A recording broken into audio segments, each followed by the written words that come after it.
ఏటిగడ్డ కిష్టాపూర్లో 48 గంటలు నేను దీక్ష కూర్చున్న మల్లన్న సాగర్. అప్పుడు ఆనాడు దామోదర రాజనరసింహ గారు, రఘునందన్ రావు గారు అందరు ఈ ప్రాంత రైతుల కోసం వచ్చి నిలబడ్డారు.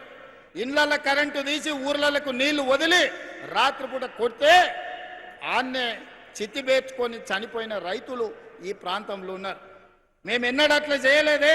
నా ప్రాంతంలో ప్రాజెక్టు కడితే రైతుకు కష్టం రావద్దు, రైతుకు నష్టం జరగొద్దు అని 98.5% రైతులను ఒప్పించి ఈరోజు మక్తల్ నారాయణపేట కొడంగల్ ఎత్తిపోతల పథకాన్ని ఈరోజు పనులు ప్రారంభించిన మరి అదే ఏటిగడ్డ కిష్టాపూర్ కానీ, రంగనాయక సాగర్ కానీ, లేకపోతే కొండ పోచమ్మ కట్టినప్పుడు రైతుల పట్ల మీరు వ్యవహరించిన తీరు ప్రజలు చూడలేదనుకుంటున్నారా?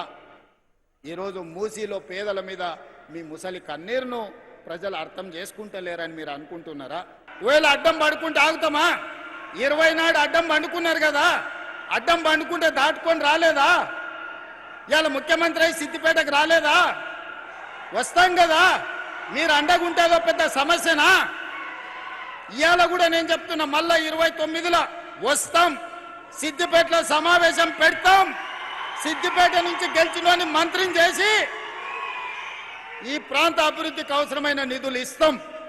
నేను రైతు పిల్లగాని ఊరు నుంచి వచ్చిన, కష్టపడి వచ్చిన, వ్యవసాయం అంటే తెలుసు.